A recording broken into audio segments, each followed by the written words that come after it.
I have seen city management evolve over the past more than 30 years. When I started in the profession, most city managers were the city engineer who became city manager, and they were mostly white men who were older, and that has evolved tremendously over time.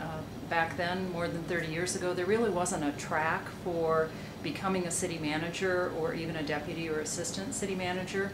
It was something that just happened by a department head who then was elevated to a city manager position for the most part.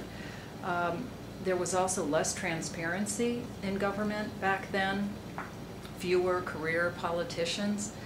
Most people who were elected to local government did it as community service, and finally much less media. And so much of what we did more than 30 years ago was really behind the scenes. And so I have seen city management evolve tremendously over the past 30 years, and I think for the better.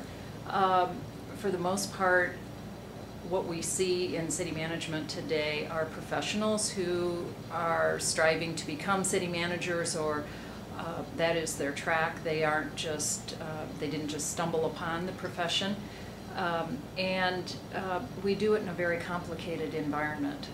There are those, you have to work around the politics of what's happening, especially in large cities, where I've spent most of my career in larger, very large cities. But I think the transparency part is what's most important, that the public can be much more involved in local government and they know what we're doing. So those are all very good things, I think, that have happened, and I think will continue to evolve.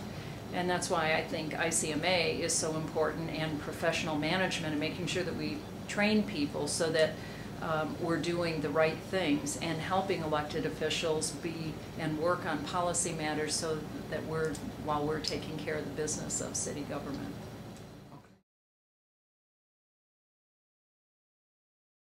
Well, I think that for someone to become a city manager, you have to work very hard and work very long hours. I've always worked more than 50, 60 hours a week my entire career. I think you have to have strong financial management experience. And I think to be successful, you also have to be a risk taker. You have to be able to move around to be a city manager. I've worked in 3 great cities in 3 different states. But you also have to be a risk taker in the types of projects you're willing to take on and participate in.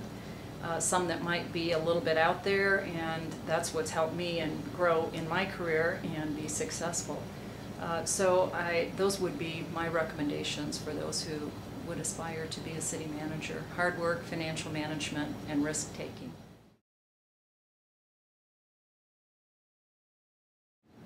Well, after 36 years in city management, it's been a wild ride, but very rewarding.